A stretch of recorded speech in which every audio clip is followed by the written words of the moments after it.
Hey up everyone, welcome to Yorkshire Gamer's monthly Wargames update, and we're here at the end of July 2022. I normally try and get these out on the 20th of the month, a little bit late this month, but never mind, we are here.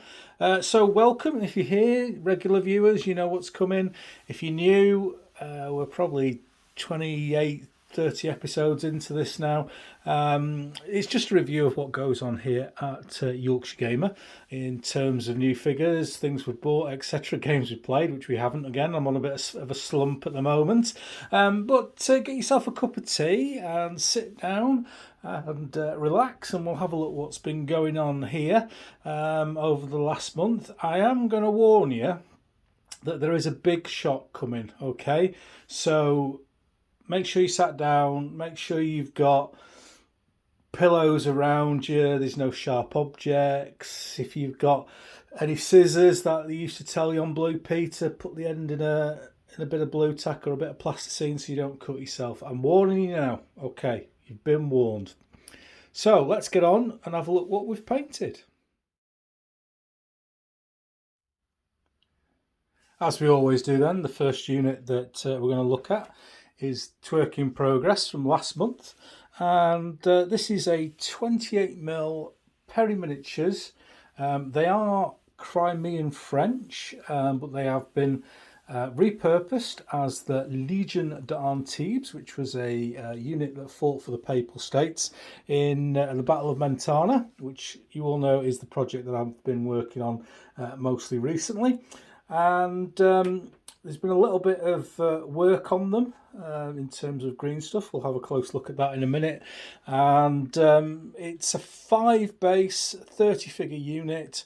And my bases, I know most of you know I do this, but some people have asked again recently. So there we go, 60 by 60. And the whole reason is that front protects the muskets of the figures rather than them getting knocked off over the years, which sadly happens when you have collections that last for a while.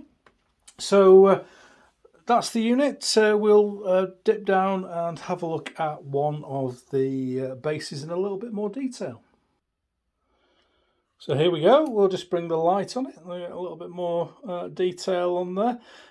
They were described by a member of the Papal Zouaves as the Canaries during the Battle of Mentana, and it's easy to see that very, very striking uniform with the red trousers with blue stripes and the blue top with yellow and green. And we look closely at the plumes on top. They are all hand sculpted by me. I say sculpted, it's just a blob, but there we go. And of course we have got our, when they come into focus, our flags from Flags 4. Thank you very much for those, Ian. Much appreciated, mate. So that's our unit that I managed to finish off last month. I think I'd only done a couple of figures at the start of the month, and a bit of a slog to get things done. We'll talk a little bit more about that in a minute, but it's done, and that's all the infantry done for the Papal States. There's just one more unit for them to do before I start cracking on with the French. Obviously still a lot of Garibaldi to do, but there we go, there's another Papal States unit. When I did the Papal Zouaves, I did a Zouave command base, and I needed another 2 command bases to finish off the stuff for the Papal small Papal force that I've got. I'm splitting it into 2 groups, so I've got 2 of these smaller 80mm radius command bases with 2 figures on, and this is the other one that I've done in addition to the Papal Zouave one, and they are repurposed Perry's War of the Triple Alliance figures, and I've got to say I can't remember which ones I just bought a load of them and picked the ones out that I thought would be really good for command figures, and these are Colonel Earl of Argy, and he was, I think he was the commanding officer of the guys you've just looked at. So I've raised him to kind of like a half brigade commander, if you like, and I've used another officer there to rather nonchalantly carry the Papal States flag. Again, we've talked about those flags in the past, and it's a best guess, and I'm sticking with it. So I hope you like that one. I quite like that base. That's a really nice looking base. That flag is going to fall off during a battle, but it looks pretty cool for now. If it keeps falling off, I'll try and find another solution. But there you go. And another painted unit, or another painted base coming up. So the other base I've done is this one, and as you can probably tell, it's on a larger base. This is 100mm radius, and this is my standard base in size for sort of army corps commander size leaders. Just the difference in size immediately gives you a view on the table of your chain of command. Getting all too fat lardy there with you. And this one is again 28mm Perrys. These are Argentine Cavalry Command, if I remember correctly, and I've just literally paint converted them into Papal States officers. And this is General Kanzler at the front. You know by now not to go on my pronunciation of anything that is outside the north of England, and I think this is quite a really nice base here. The general staff had a slightly different uniform with red trousers with a light blue stripe, whereas the general's got grey trousers with a red stripe. And if we just twist this base round, all by hand, none of that fancy twirly things that some people have on their channels. This is proper down to earth stuff. We can see the standard bearer there. A lot of interpretations going on in this, and the rivet counters will be going mad, but I've really enjoyed this, of kind of not making up stuff, but guesstimating from the known facts to get something like this together. So this is my army commander for the Battle of Mentana. I'm really looking forward to getting that done. Okay, second warning, there's a sticker over it now, but I'm going to take it off in a minute and you need to be sat down. Okay, so bit like where they give away secrets on breakfast TV about Love Island, because I know you're really all into that, then this is what you need to leave the room if you don't want to be shocked and surprised. So I'm going to remove the sticker in 5, 4, 3, 2, 1.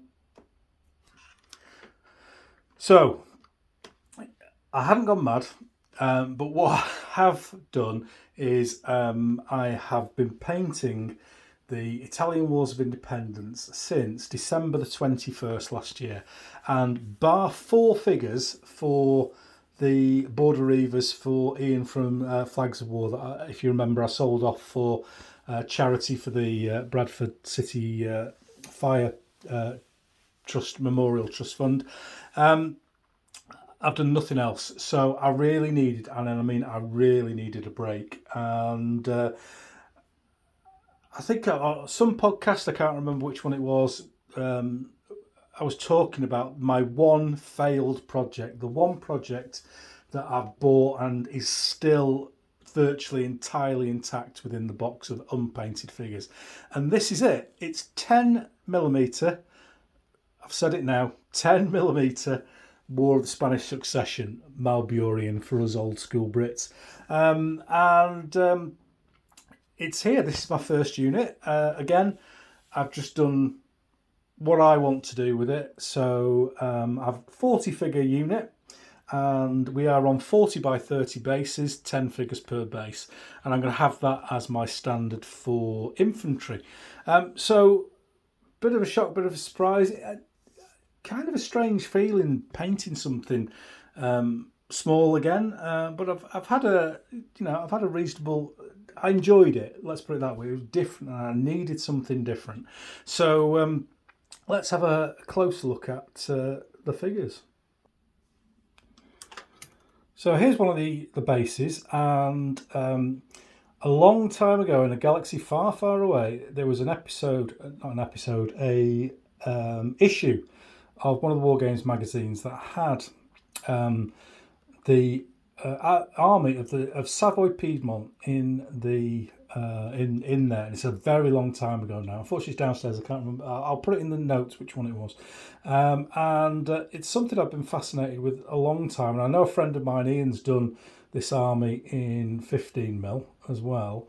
But I thought it would be a good excuse to get through some of the 10mm figures that I've got, and I'm going to show you in work in progress what is in there. So this is the 10 figure base that I've done.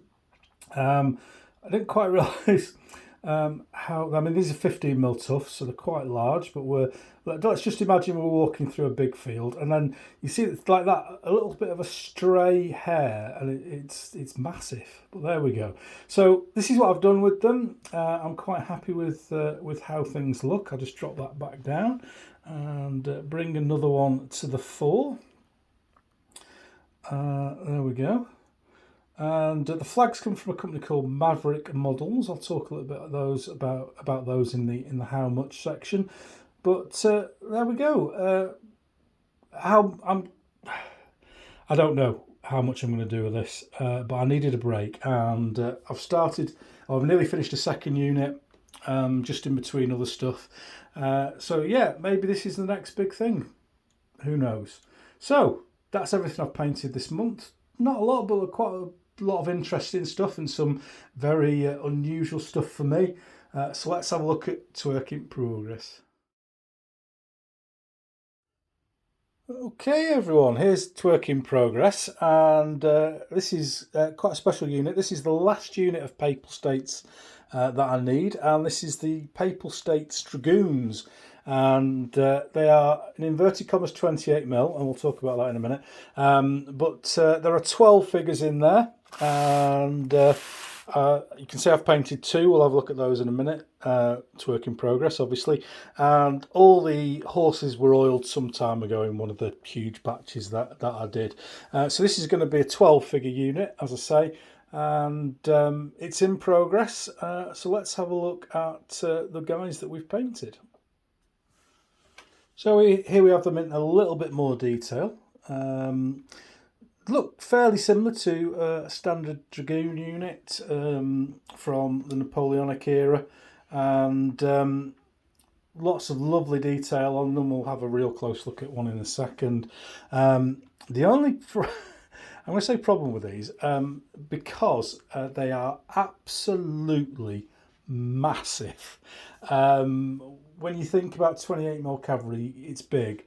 But these guys are really big, and Jed from Gringo 40, I don't think they're on his website for sale at the moment, and he did these for me as a favour. Yeah,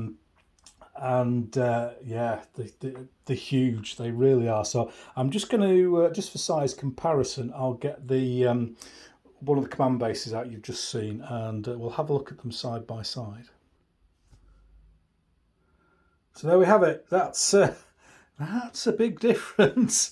I'm going to paint the unit up. I'm sure I will use them, but it's a big difference, that is, to the Perry stuff. The Gringo 40 stuff is bigger. There is no doubt about that.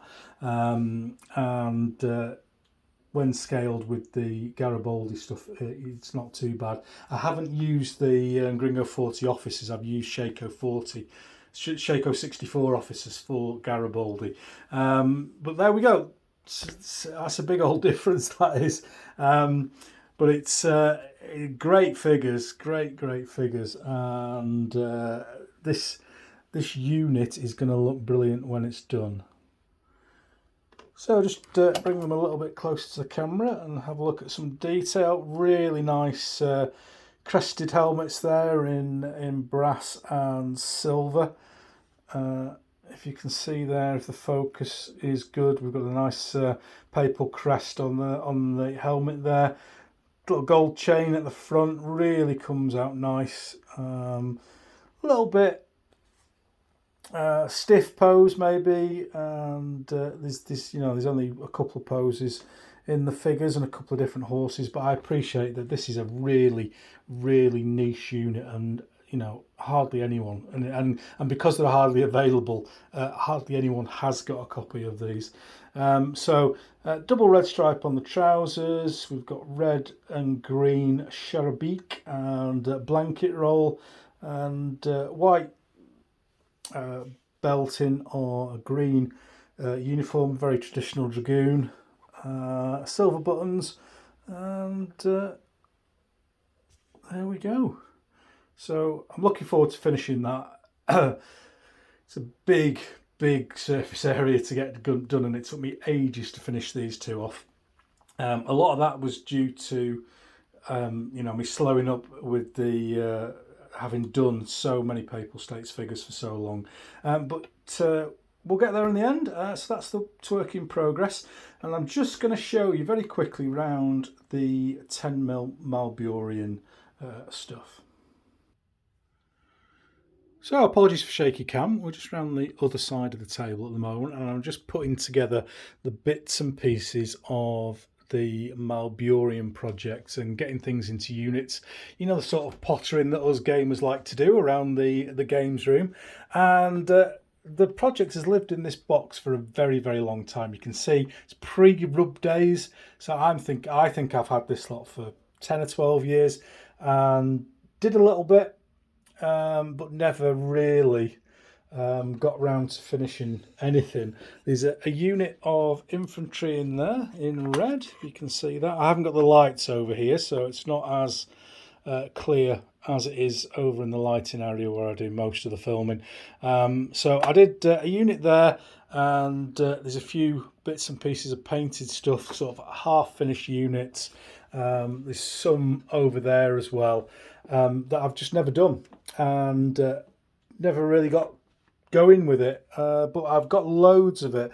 Each of these boxes here is 2 there, 3, 4, 5, 6, 7, 8, 9, 10, 11, and 12, 13, 14, 15, 16, 17, 18, 19, 20, 21, 22, 23, 24, 25, 26, 27, 28, 29, 30, 31 battalions of 40 figures ready to go. And then I've got 3 big boxes of cavalry and commanders there that I've not started to sort out yet. So my plan is, as I say, 4 10-figure bases, 40 figures per unit, and then I'm going to do the cavalry like these guys here. This is the Savoy Piedmont Garde du Corps, and I'm going to do 1 base of 8 figures for each squadron. So this is a 2 squadron unit, so that's finished. It just needs finishing off as bases, and they're on 40 by 50. So there we go. This is, I don't know, will the enthusiasm keep going? I need it as a break from the Papal stuff every now and again at the moment, but let's see. This could be the next big thing.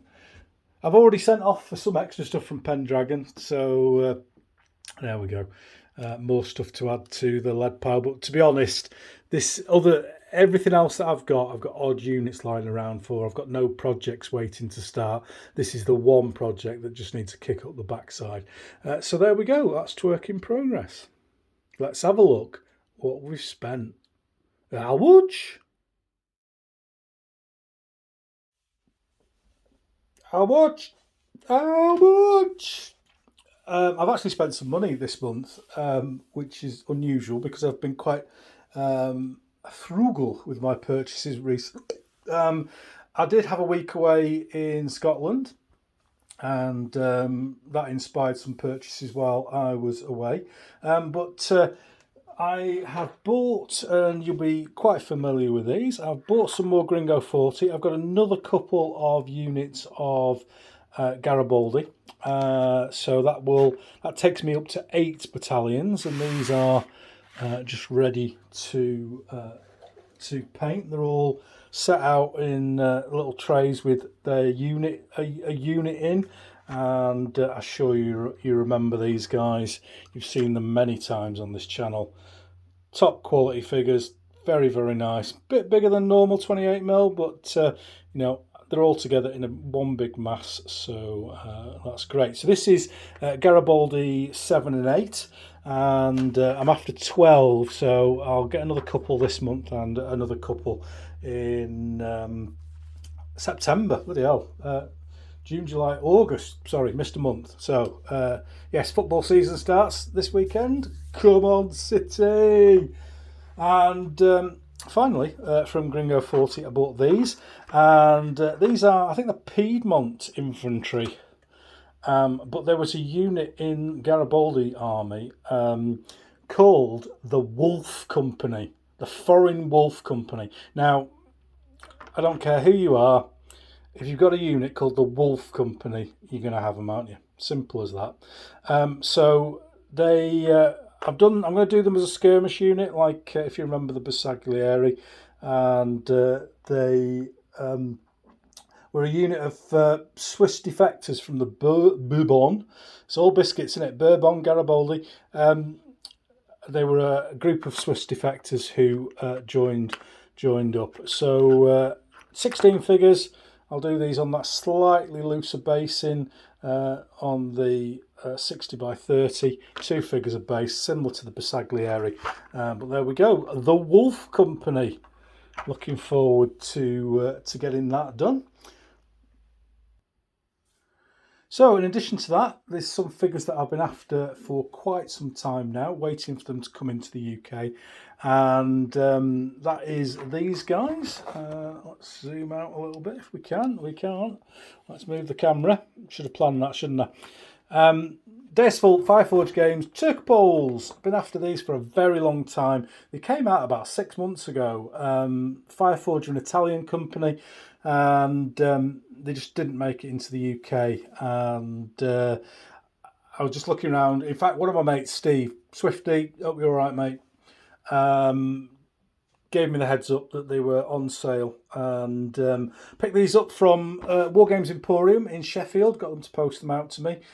Big up for the lads at Wargames Emporium in Sheffield as well. Love that shop. Always support your local shops if you can, guys. You might get better percentage off at some enormo dorm warehouse, but these guys, bread and butter of our wargaming. You know, what's better than there's nothing better than having a wargame shop in your city where you can walk in and buy stuff. So buy stuff for them. You know, these guys aren't having villas in Spain, they're feeding the kids, so give them your brass. Give them your brass. Anyway, rant over. And I've done a full unboxing video of these on the channel. If you're interested in them, just have a look down on my lists. On the playlist, there's a review playlist, and you'll find it at the top of there. 12 figures, typical Fireforge Games. Really nice, deep casting. A little bit stiff, maybe. I think they're done with 3D sculpting, which you don't get. I don't think you get as good a motion, apart from maybe Calabrero miniatures, with 3D rather than hand sculpting. But they're still cracking models, don't get me wrong. And I've got 2 boxes of these, so for 2 units of 12 for my Crusades army. So that is pretty good. And I also, when I was up in Scotland, I bought this Bismarck 1700. So I'm going to convert that into a waterline ship on a big base, and you never know, something mad might happen as a result of it. But I just bought it on a whim because I was in Wonderland Models, my favourite shop up in Edinburgh, and for once I couldn't find anything that I really wanted, so I just went mad and bought this. So God knows when I'll get around to building it, but that's a mad project for the future if we ever get around to it. And we've not finished yet. I picked up this game recently, Black Orchestra. It's been around for a while, and I looked at it when it first came out and forgot to buy it. And it's a fairly limited run, I think, because it took me effing ages to find this. And I think it was Galleon Games down south somewhere who had a copy left. So if you want one, good luck, because I struggled to find it. But I saw Nick Skinner put it up on Twitter. He was playing it, and it just suddenly sparked. Bloody hell, that game! I forgot to buy it. The same with the U-boat one, if you remember that. I never got around to buying that one either. But it's an absolutely fantastic game. I'm not going to review it because you can't get hold of it. But very, very briefly, it's a cooperative game, and you play a group of collaborators trying to assassinate Hitler during World War II. And these wonderful cards take you through World War II, basically. There's a timeline, and as the timeline goes along, various events come up and that affect your ability to try and make plots to kill Hitler, and it becomes harder and easier and harder and easier, and then the Gestapo get interested. It's an absolutely fantastic game. The level of tension in it is absolutely amazing, and I've played it once solo and 3 times with Mrs. Riley, would you believe? She really enjoys it. And we've yet to kill Hitler. It's really difficult, and you need everything to come into place at the right moment, at the right time, in the right location for things to work. And it's so frustrating when it doesn't, but that's the brilliance of the game. It's all about timing and luck. And these are the guys you play. They're all real people. They've all got histories on it, and they all have different characteristics that can help you kill Hitler. So if you've not seen that before, I'm not going to, like I say, I'm not going to do a review on it because it's hard to find. There are really good reviews and playthroughs out there. If you can get hold of a copy, I highly recommend it because it's brilliant. And I've not been particularly well recently. Nothing to worry about. But I'm off work, and I've not been doing a lot of gaming, and it's down to health, unfortunately. So I hope that this might be a game that gets me back into gaming in the new or in the near future. So I bought a lot this month. I do apologise, but just one more thing. Finally, promise. Couple of books. I can't remember. Somebody gave me the heads up on this, and I can't remember who it was, so I do apologise, but thank you very much for that. These are Betrayal of an Army, Mesopotamia 1416 by Nash, and Death of an Army, Hut, Ronald Miller. Both pretty classic books, both by Pen and Sword, and they have come from, and I'm sure you're all aware of this, the Naval and Military Book Society that send like a newspaper through. That's the equivalent of like a list of hardcore drugs for Wargames, basically. They have some great titles in there, and these two were on sale at £3. Yes, £3 each. So I couldn't resist and picked them up. And they'll go in the huge box of books that I've got to read eventually when I retire.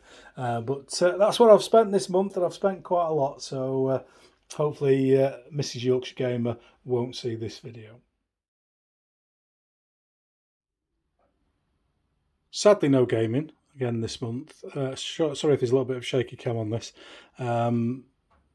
Just haven't been well enough, unfortunately. I'm quite happy doing all the other stuff, all the gaming stuff and social media and what have you. And we'll get back on the table and we'll get gaming fairly soon. But it's time to have a quick look at scores on doors. And as always, this is a bit of fun for me, and some people enjoy it. So we're up 31 on Facebook, which is a reasonable jump for that. 51 on Twitter's, about normal. 29 on Instagram. We were only up 1 last month, so looks like the blockage has come free and things are moving again on Instas. On the YouTubes, we're up 54, which is nice. We're over 1,500 now, and I've started to try and do a little bit more on the YouTube. You know, I've done a couple of reviews this month and stuff as well, so please get down and check those out. Podcast up 11 to 229. If you do listen to the podcast, please follow us on Podbean. It makes a difference to how visible the podcast is to other people, and you might not want to follow because you might not want people to listen, especially after the Bruising the Binyard episodes. But if you don't mind, it is free. Give us a follow on Podbean. That would be really cool. And finally, I have set up a Facebook group. I have a Facebook page for Yorkshire Gamer, but only I can post to that. So that's more of an information thing. But I've set up a Facebook group for us big gamers and people who aspire to be big gamers, or people who just like looking at them. So if you're on Facebook, come along, look for Yorkshire Gamers, a Eat Big Facebook group, and we're on there, and lots of great big gamers are posting some cracking stuff on there already. And I've invented a new system of measurement, and that is the pike block. So we are currently at 216, which is 2 pike blocks, which is 192, and some change for a unit of shot maybe. We're building up to our 3rd pike block, so come along and get yourself in the front rank with a bit of armour, and I promise you will be safe. So that's the Yorkshire Gamer numbers for the month. Let's move on and do our usual shout out, look at what's going on in Yorkshire Gamer in its other formats. And today's channel shout out is for Australian Armour and Artillery Museum, something I came across this week actually. Fantastic channel. They do a weekly update on a Wednesday, and they're a tank museum very similar to the one in the UK, and they do a lot of restoration work and a lot of in-depth video on their restoration. They've restored a Tiger 1, built it up from various bits and pieces that they've managed to purchase throughout the world. And they hope to get that up and running, which would be great to have a second Tiger 1 running. So check it out. It's proper engineering porn. Get yourself down and have a look. I was fortunate enough to be interviewed myself by the lovely Henry Hyde over on his Battle Games chat last week, and that's out on his Patreon now. It was lovely to talk to Henry. He's been such a legend of the hobby, and you know he's done magazines, he's done everything, so it was lovely to be on there to chat to him, and we chatted about old school wargaming, and I interviewed him some of the time, and I got him to show me his amazing Wargames library, which just, I think it's got every single Wargames book in existence. So check that out on Henry's channel. It's brilliant. On my YouTubes, I've had a Fireforge Turcopoles unboxing. You've seen the box in the main video there. So check that out on YouTube to see what's inside the box. The second part of the podcast with Martin Seventh Son and Steve on Point HQ is now on YouTube for you to check out, with lots of funny pictures in the background. So I hope you enjoy that. I've also done a review on some new paints, some Scale 75 smooth acrylic paints. Different. It'll be interesting to see what you think about tube paints. I really like them, and they're not really a model thing, but great to use. And finally, the first bit, or the first part of my chat with Sean Clark and Alex Sutherland is now on YouTube. Second part on Podbean. Bruising the Binyard is back. There we go, another month done and dusted. We'll see you again in August with all good things Yorkshire Gamer. So get down and listen to the podcast, or watch any of the recent reviews that have come up if you missed your better Yorkshire TV. Just finish off here with Dave the cameraman, and he's looking at our 10mm stuff, and I think he's a little bit frightened. I don't think Dave's seen anything this small before. We've had to go out and we've had to get a special lens so that Dave can look at the 10mm stuff, and he's doing well. He's doing well, is the lad. He's a little bit scared, and you know what? The funny thing is, I'm still 4mm too big to get into the Joy of 6. I'll just leave you with that. Until next time, City.